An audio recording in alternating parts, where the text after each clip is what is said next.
gracias a todos por estar en este momento escuchando esta información para que pues, más adelante seamos repetidores de este mismo mensaje que vamos a desarrollar el día de hoy. Voy a compartirles a ustedes la presentación. Entonces, queridos, buenas tardes a todos. Vamos a empezar con este hermoso proceso donde vamos a desarrollar esta temática. Vamos a hablar acerca de la nueva conciencia de la muerte, el acompañamiento fraternal y espiritual en la última hora. Bueno, esta tarde vamos a desarrollar este tema teniendo referencias desde el espiritismo. Entonces tomamos las obras de Allan Kardec, El cielo y el infierno, el Evangelio según el espiritismo, el libro de los espíritus y el libro Después de la muerte, de León Denis. Entonces vamos a tener una serie de orientaciones acerca de qué significa o cuál es el significado de la muerte. Vamos a abordarlo desde diferentes contextos. Según la RAE, la muerte es la cesación o término de la vida. En el pensamiento tradicional es la separación del cuerpo y el alma. Esa es la definición de la Real Academia de la Lengua Española. Según la Organización Mundial de la Salud, es la desaparición permanente de toda evidencia de vida en cualquier momento después de acaecido el nacimiento. ¿Sí? Cesación postnatal, después de las funciones vitales, incapacidad de resucitación. Esa es la definición que tienen respecto a la muerte estas dos entidades. Y vamos a hablar acerca de qué es la muerte según el espiritismo. De la muerte según el espiritismo es concebido como un tránsito dialéctico que conduce a la purificación y al progreso de las almas, lo que corresponde con una interpretación espiritual de esta categoría. Esta concepción constituye el eje central de la doctrina y la práctica de los espiritistas.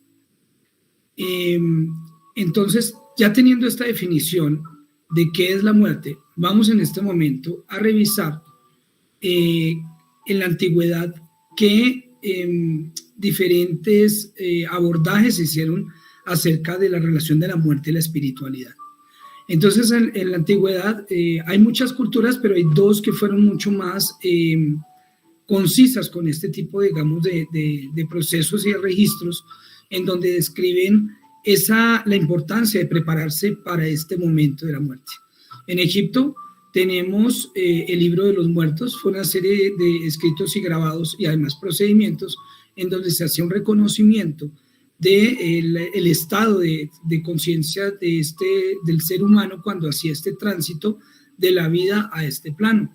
Ellos, los egipcios en esta época antigua, eran politeístas, por tanto tenían un dios o una deidad específica que está orientada a hacer el juicio de estas almas dependiendo del tránsito que habían tenido, si habían sido buenas, si habían hecho buenas obras, si habían cumplido con sus deberes. Y todo eso quedó prácticamente desarrollado en un escrito llamado Libro de los Muertos. Estos escritos, las clases altas tenían acceso a estos libros y prácticamente cada hogar de una persona de clase alta tenía un libro de estos en su casa y era leído para educar y formar a sus familiares, a sus hijos, para este momento, que era el momento de la transición, de la muerte. Tenemos otra cultura que es el budismo tibetano tántrico, en donde se desarrollaron unos escritos, principalmente el libro que se llama el Bardo Todol, que es el libro tibetano de la vida y la muerte. En este libro se hace una serie de descripciones acerca de la preparación para ese momento, que es la transición y la transferencia de conciencia, que es muy similar a ese tránsito en donde pasamos de un estado material a un estado espiritual. En el libro tibetano de los muertos se habla de un estado llamado el bardo, que es el estado de turbación, en donde la persona que acaba de desencarnar pasa a ese estado a justamente hacer una reflexión sobre lo que ha hecho con su vida. Estos monjes o esta comunidad de budistas han venido cultivando este libro y aparte de eso la práctica. Hasta hoy en día es de las prácticas milenarias acerca de la preparación y la comprensión del fenómeno, la fenomenología de la muerte, a través de estas prácticas con meditaciones como se llama la meditación Powa. Esa meditación consiste en hacer una simulación,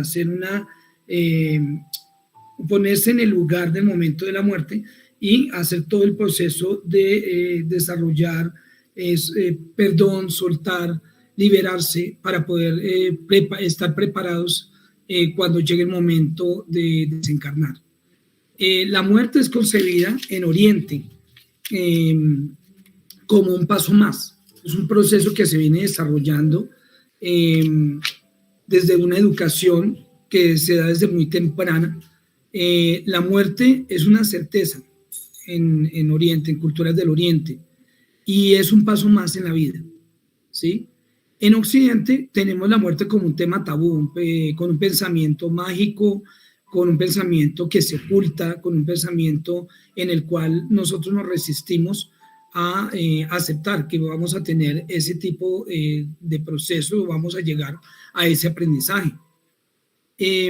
Somos, digamos, una cultura reaccionaria, en donde nosotros lo que no nos gusta o lo que le tenemos miedo lo rechazamos. Y pues es muy difícil porque no hablamos del tema de la muerte en ninguno de los espacios que nosotros tenemos más cercanos, principalmente, sobre todo porque muchos de nosotros venimos de una serie de educaciones en las cuales nos preparan es para el castigo o nos preparan para el premio respecto a este tema. Entonces muchos de nosotros vamos a encontrar algo de resistencia con esta situación o con este cambio de conciencia. Bueno, entonces esto es lo que viene pasando en la antigüedad, como se ha hecho el abordaje de la muerte. Es importante que para tocar el tema de la muerte abordemos algo más específico, sobre todo porque hoy vamos a hablar acerca de esa atención fraterna a nuestros hermanos que están desencarnando o están pronto a desencarnar. Y para eso es muy importante abordar el tema de la tanatología. La tanatología es el estudio científico de la muerte y el morir y otros aspectos de la muerte. Estos estudios se han venido desarrollando desde hace bastante tiempo, pero realmente el tema de la tanatología es muy reciente. En el mundo, teniendo en cuenta ya un antecedente de lo que estaba pasando a nivel de la historia, vamos a encontrar que en la época medieval la atención, el atendimiento a los pacientes o a las personas que están prontas a morir, lo realizaban las órdenes religiosas y eran quienes trataban a los enfermos graves. En el siglo XVI ya se forman los primeros hospicios, que son lugares en donde se recoge el moribundo, porque anteriormente la persona que entraba en estado agónico era llevado a las afueras de la ciudad, se arrojaba o se dejaba en algún sitio y esperaba pues que la naturaleza se encargara de hacer cualquier otra situación. Pero ya en el siglo XVI se abren los primeros hospicios, que son los lugares donde llevan ya a los enfermos crónicos o enfermos terminales. Luego en el siglo XIX, Jenny Garnier forma los primeros albergues en Francia para principalmente los enfermos de cáncer. En el siglo XX ya se forman los primeros hospicios en Inglaterra, que son uno de los pioneros en desarrollar estos lugares para dar asilo y atención a pacientes tanto enfermos en el plano físico como en el plano mental. En 1901 el término tanatología es acuñado y se convierte pues en la ciencia que estudia la muerte y fue acuñado por el médico ruso Elias Mechnikov. En 1908 la tanatología fue considerada como una rama de la medicina forense que hacía un tratado de la muerte y todo lo relacionado a los cadáveres desde el punto de vista médico-legal. Entonces, ahí se le da esa importancia al estudio de esta ciencia. En 1930, la muerte se traslada de la casa al hospital gracias a los avances de la medicina. Ya en 1930 le dan la posibilidad de humanizar un poco y hacer el acompañamiento un poco al tema de la muerte. Acompañar a estas personas, pues ya no dejándolas en un hospicio, sino que su familia pueda hacer un acompañamiento antes de partir. Tenemos en 1944 a Erich Lindemann, que describió la sintomatología física y mental del duelo. ¿Sí? Ya no solamente venimos a hablar o a tocar el tema de qué pasa con el cuerpo, sino también del estado mental y emocional de la persona que está falleciendo, está pronta a fallecer o a desencarnar, al igual que de su familia. En 1950 se esconde y se minimiza el proceso de morir. Vuelven otra vez los auspicios y empiezan prácticamente a llevar a estos pacientes a lugares donde no son visualizados, evidenciados, observados por la sociedad. La familia se empieza a desprender un poco de este proceso cuando un familiar o un cercano entra en una fase del morir. En 1967, Cicely Saunders abre el primer auspicio en Inglaterra enfocado a enfermos o a pacientes en fase terminal. En 1969, Elizabeth Kubler-Ross, hay que ponerle bastante atención a este nombre porque vamos a tener el abordaje a partir de los aportes que ella hizo, estudia pacientes terminales. Esto lo vamos a ampliar más adelante. Y en 1974 se abre el primer auspicio en Estados Unidos. Como les decía, Elizabeth Kubler-Ross va a tener un papel muy importante en el proceso que vamos a elaborar nosotros ahora. Bueno, vamos a hablar del panorama colombiano. ¿Cómo estamos con ese tema? En 1980 se abre la primera clínica del dolor y cuidados paliativos en Colombia.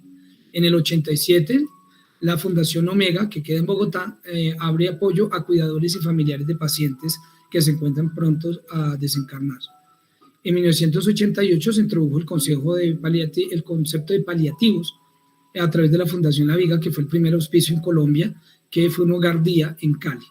Cuando ya los familiares no podían cuidar al paciente por diferentes motivos o se encontraba solo, este hogar recibía a los pacientes para atender sus necesidades básicas. En 1999 se abre la especialidad médica, la especialidad de medicina del dolor y cuidados paliativos en Colombia para pacientes con cáncer. En el 2001 se reglamenta la especialización del dolor y cuidados paliativos acá en Colombia, y ya se vuelve pues un derecho al cual tienen todas las personas que están prontas a fallecer o que padecen alguna enfermedad que es dolorosa. En el 2010 se establece el proyecto de ley de cáncer en Colombia y en el 2014 sale la ley 1733, que es la ley Consuelo Davis Saavedra, que es mediante cual se regulan los servicios de cuidados paliativos con el manejo integral de los pacientes en enfermedades crónicas y degenerativas y terminales o fases o enfermedades que son irreversibles y que tiene sobre todo gran impacto en la calidad de vida de las personas. Entonces, este es el panorama de ese atendimiento a los pacientes que se encuentran o las personas que se encuentran en fase terminal, crónica o aguda.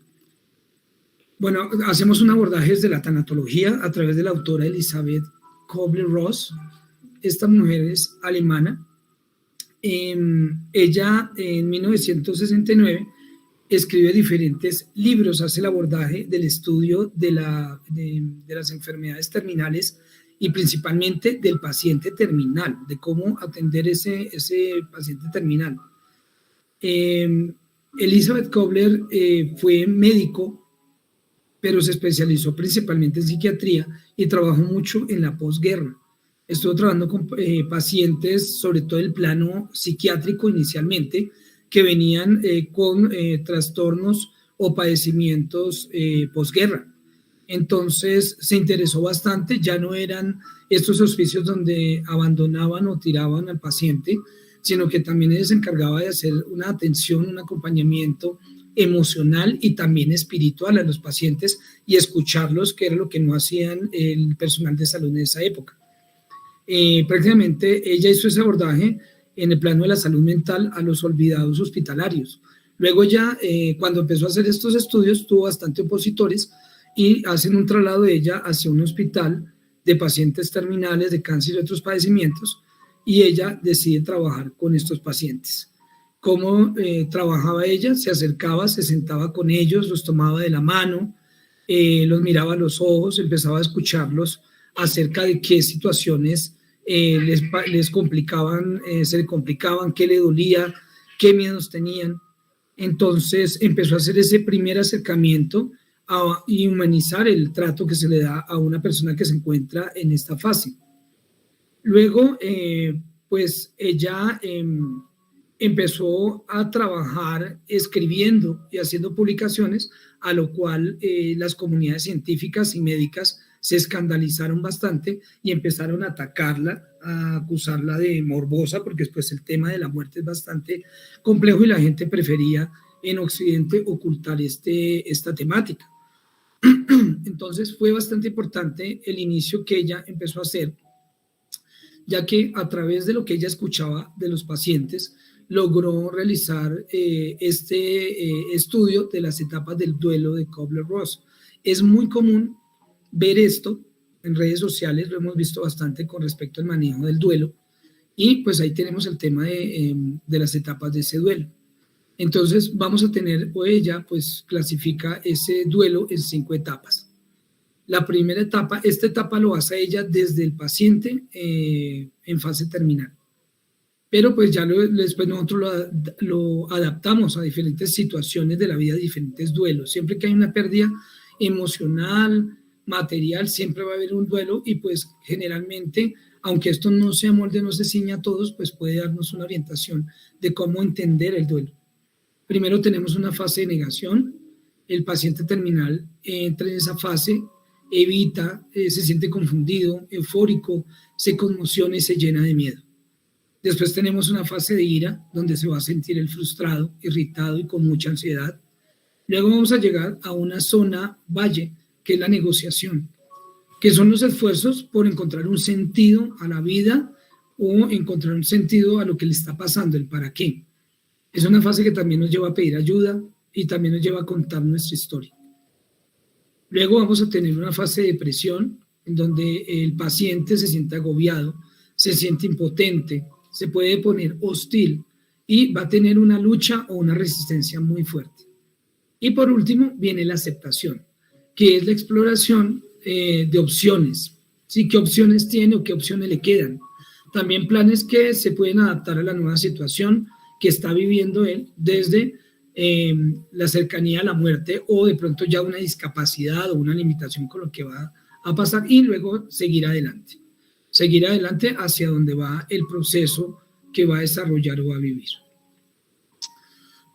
Kubler-Ross respondió a las necesidades que tienen los pacientes terminales y que pues en algún momento el área de la medicina no se encargó de cubrirlos, que principalmente tuvo que ver con los paliativos espirituales, emocionales y mentales. Esos paliativos espirituales se basaban era más en lo que esperaba el paciente o pensaba el paciente que iba a pasar después de desencarnar. Y muchos pues empezaron a coincidir respecto a la forma como hacían ese abordaje de la muerte.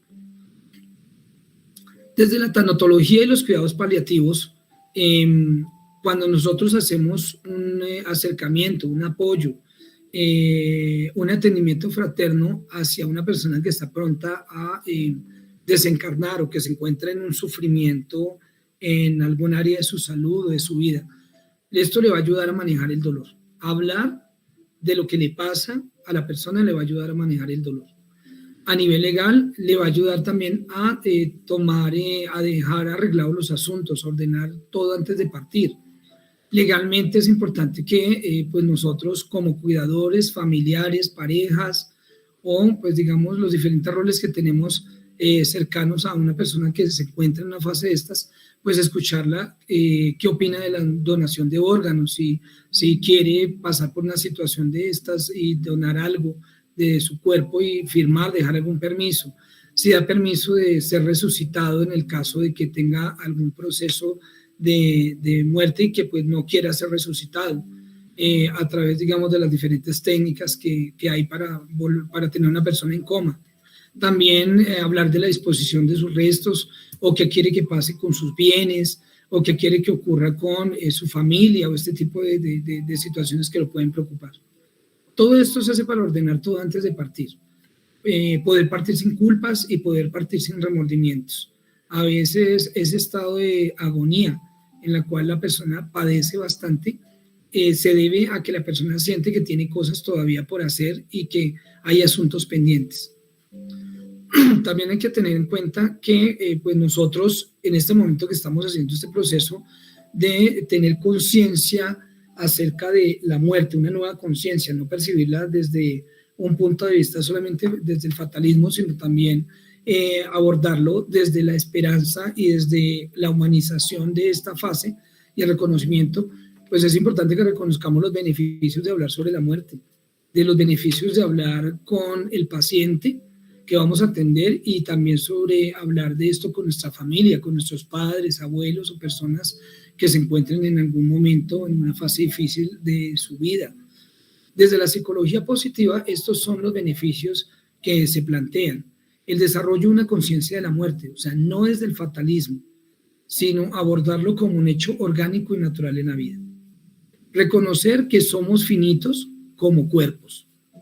Desde la doctrina ya tenemos nosotros certezas de que pues después de este cuerpo pues tenemos otro estado, otros estados a los cuales vamos a llegar y que no vamos a estar, o que ahí no llega el fin y que ahí quedamos, sino que hay algo más. Prevenir el sufrimiento del moribundo y de la familia. También esto es otro de los beneficios que hay acerca de hablar sobre la muerte. Que ahí no llega el fin. Reconocer esas dos situaciones de la muerte repentina y terminal.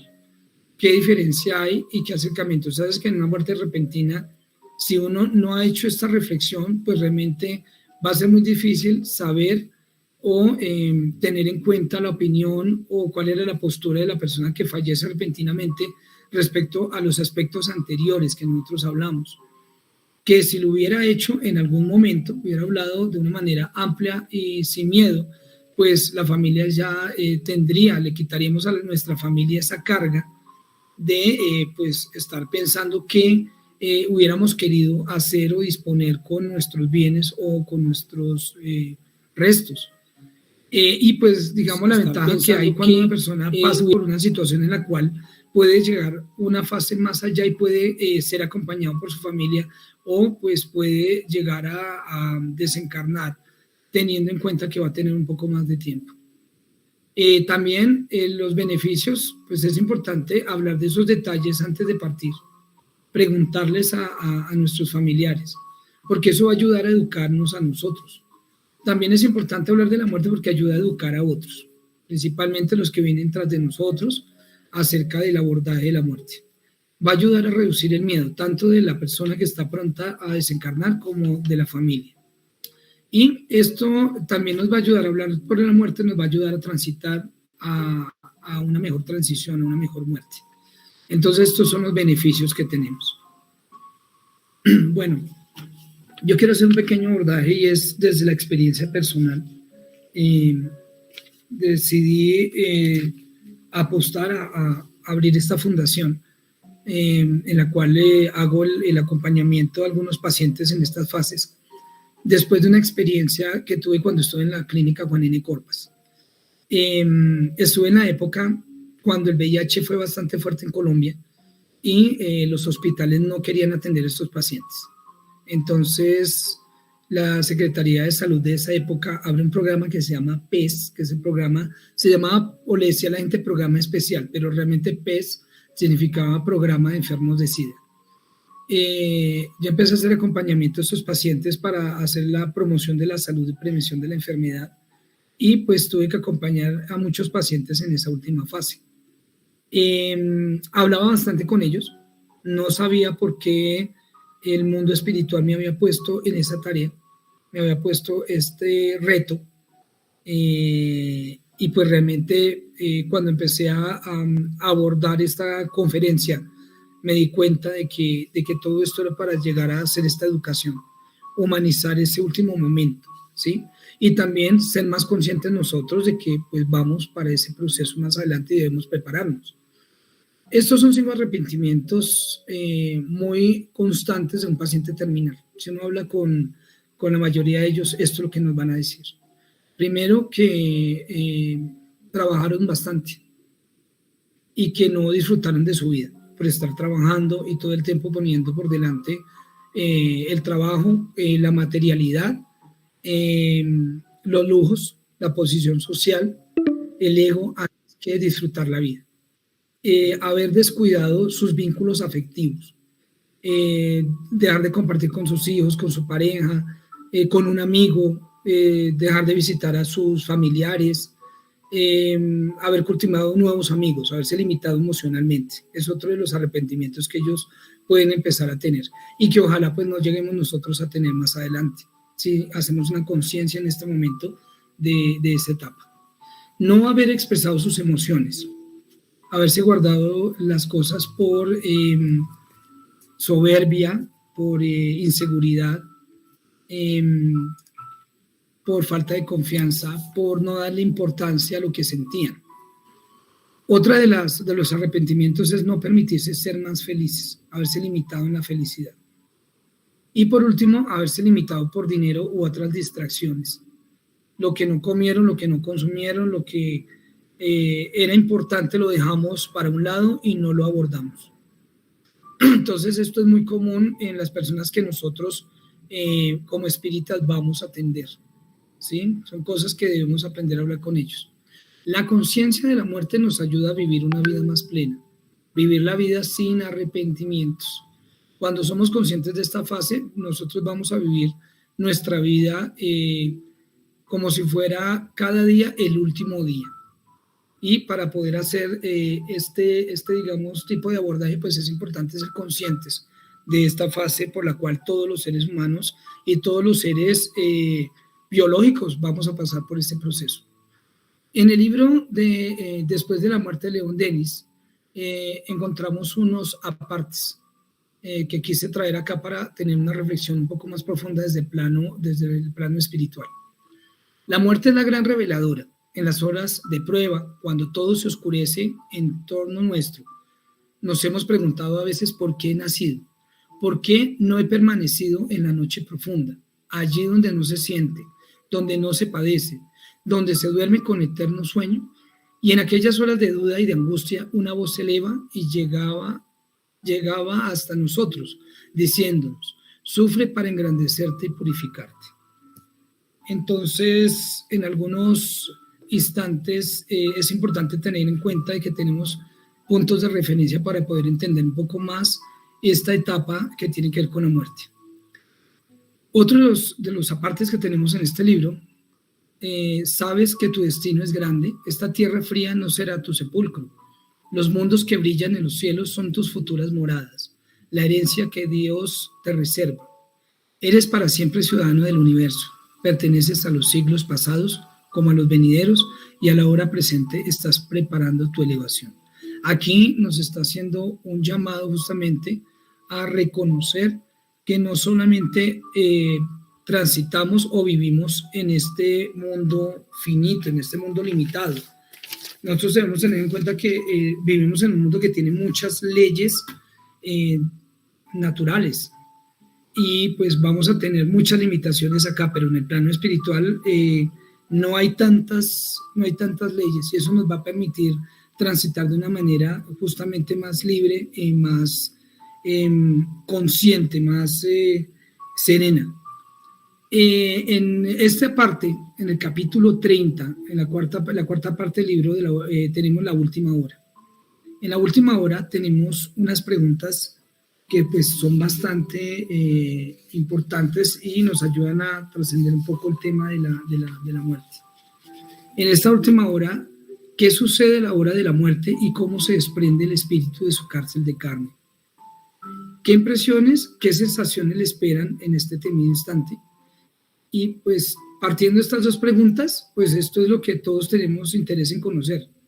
Pues todos vamos a hacer este viaje, y la vida puede escapársenos a cada instante. Ninguno de nosotros escapará a la muerte.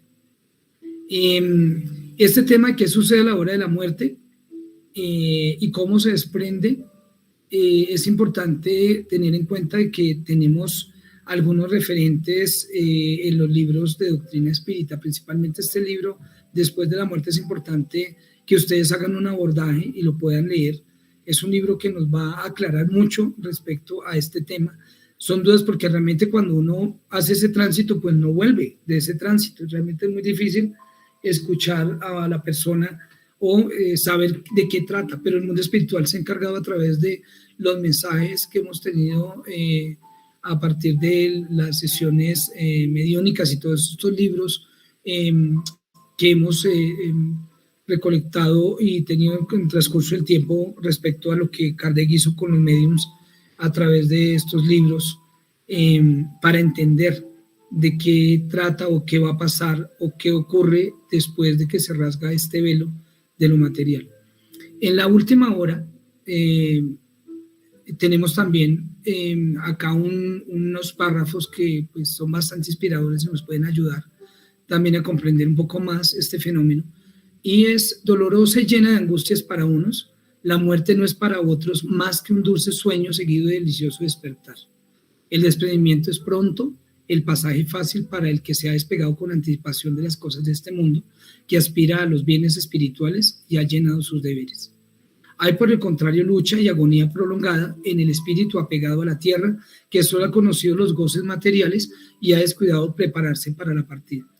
Realmente las dos preguntas anteriores se responden con esto. El miedo, principalmente que se puede dar en ese momento de esa fase, principalmente es el miedo a desprendernos de lo que ya conocemos, que es esta materialidad. Y sobre todo cuando nosotros no hemos sido conscientes de la espiritualidad y de la potencia que tenemos nosotros como espíritus. En el libro El cielo y el infierno, o la justicia divina según el espiritismo, en la primera parte, en el capítulo 2, tenemos el temor a la muerte. ¿Por qué los espíritas no tienen temor a la muerte? Esa es una de las interrogantes que nos pueden ayudar a nosotros también a entender un poco el fenómeno, ¿sí? Entonces, este párrafo me gusta porque nos ayuda como a entender un poquito de qué trata y de dónde viene ese miedo. Sin razón tienen ese miedo, pero ¿qué quieres? Se procura persuadirles durante la juventud de que hay un infierno y un paraíso, pero que es más seguro que irán al infierno, porque se les dice que aquello que es natural es un pecado mortal para el alma. Cuando llegan a grandes, si tienen algún raciocinio, no pueden admitir eso y se hacen ateos o materialistas. Y así es como se les induce a creer que fuera de la vida presente nada existe. En cuanto a los que han persistido en sus creencias de la infancia, temen ese fuego eterno como que ha de quemarlos sin destruirlos. Realmente este es un constructo mental que tenemos nosotros desde hace mucho rato, a partir pues, de la educación que hemos tenido en nuestra casa, en nuestra escuela y en nuestro desarrollo espiritual, ¿sí? Teniendo en cuenta, pues, digamos, y respetando de dónde viene cada uno y cuáles son sus creencias y su fe, pues es la creencia en el infierno, ese lugar de castigo, lo que nos hace tenerle miedo a la muerte. La muerte no inspira al justo miedo alguno, porque con la fe tiene la certeza del porvenir, la esperanza le hace esperar mejor vida y la caridad, cuya ley ha practicado, le da seguridad de que en el mundo en que va a entrar no entrará ningún ser cuya presencia haya de temer. O sea, esto es una certeza. Realmente cuando nosotros hemos trabajado desde el servicio, desde el amor y de servir al otro, y también desde mejorar nosotros, hacer una mejora íntima en nosotros, vamos a tener certeza de que hay algo más allá que el castigo. Los hay que dirán eso y aún más, pero sucede con estos lo que son ciertos enfermos a quienes los médicos. En el libro de los espíritus tenemos en Penas y Goces Terrenales miedo a la muerte. La pregunta 941 nos dice: el miedo a la muerte es para muchas personas causa de perplejidad. ¿De dónde viene este miedo? Entonces va a complementar justamente lo que acabamos nosotros de ver en el anterior, la anterior referencia del libro de León Denis. Entonces la muerte no inspira al justo miedo alguno, porque con la fe tiene la certeza del porvenir. La esperanza le hace esperar mejor vida, y la caridad, cuya ley ha practicado, le da seguridad de que en el mundo el mundo que va a encontrar no encontrará ningún ser cuya presencia haya de temer. El hombre carnal, más apegado a la vida corporal que al espiritual, tiene en la tierra penas y goces materiales. Su dicha consiste en la satisfacción fugaz de todos sus deseos. Su alma, constantemente preocupada y afectada por las vicisitudes de la vida, está en una ansiedad y tormento perpetuo. La muerte le horroriza, porque duda de su porvenir y porque deja en la tierra todos sus afectos y esperanzas. Entonces, ahí estamos nosotros evidenciando que el exceso de materialidad es lo que nos afecta a nosotros, de manera que nosotros no podamos tener esa conciencia de ese tránsito, que nos cueste mucho trabajo desprender.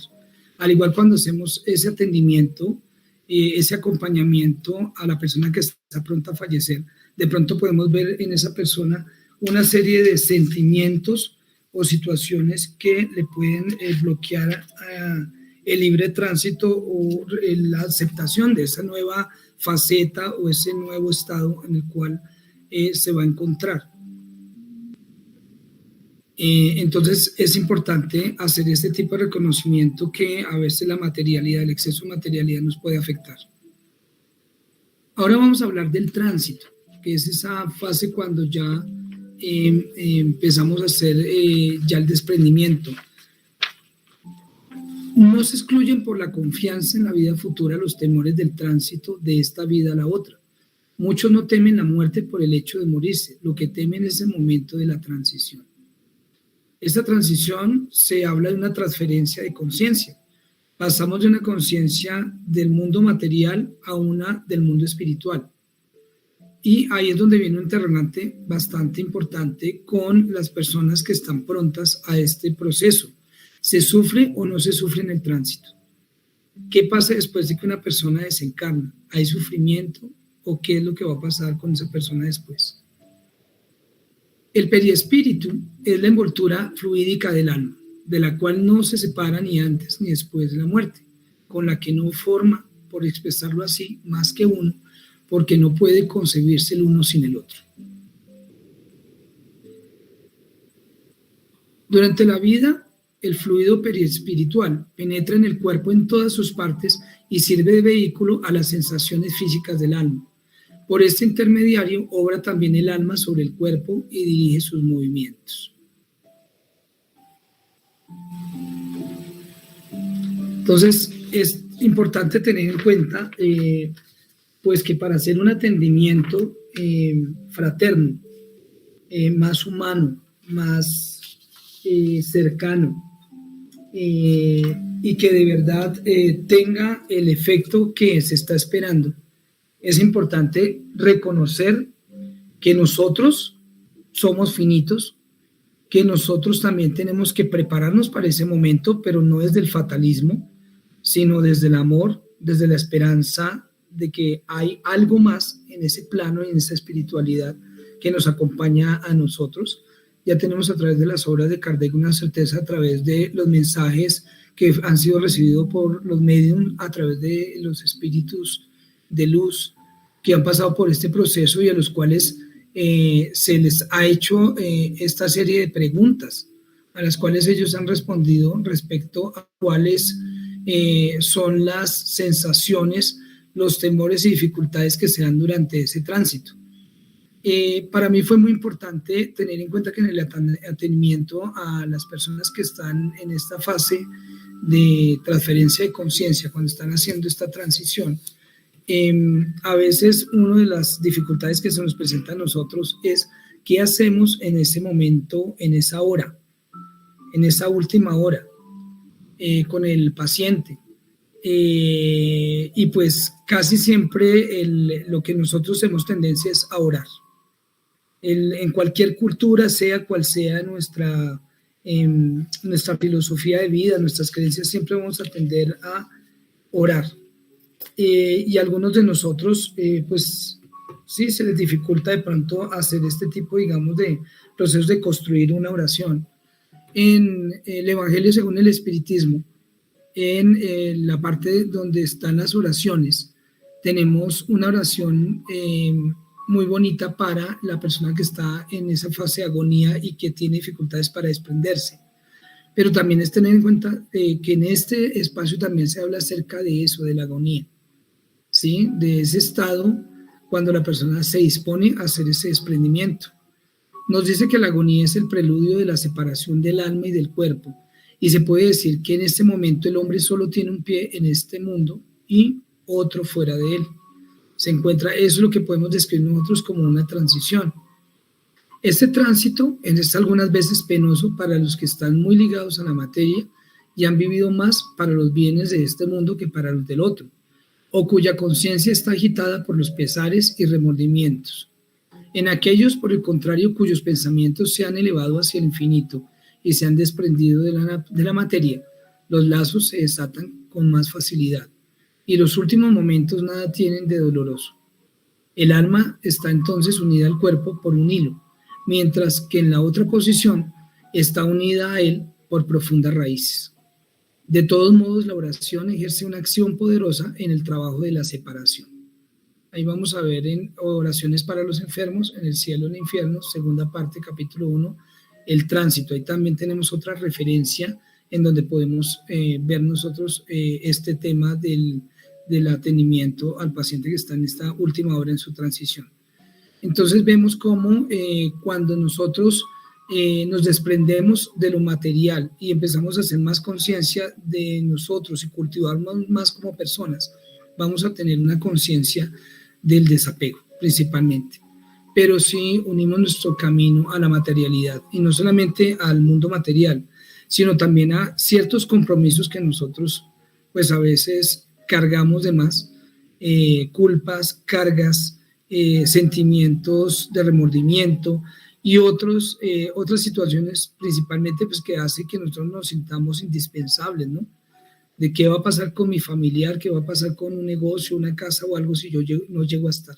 Entonces esa sensación es esa sensación de sentir que soy indispensable, lo que también puede hacer que no pueda desprender o no pueda reconocer que ya tengo, ya pasado mi cuerpo, ya mi vida pasado, mi vida terrenal, ya no requiere más abordaje, más tránsito, y requiere empezar a pasar a otra conciencia para recibir nuevos aprendizajes.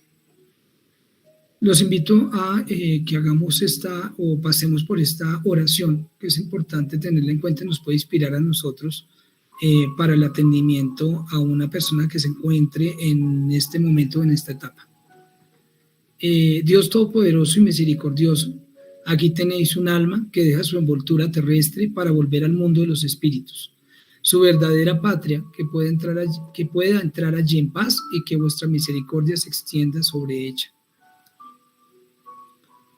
Espíritus buenos, que la habéis acompañado en la tierra, no la abandonéis en este momento supremo.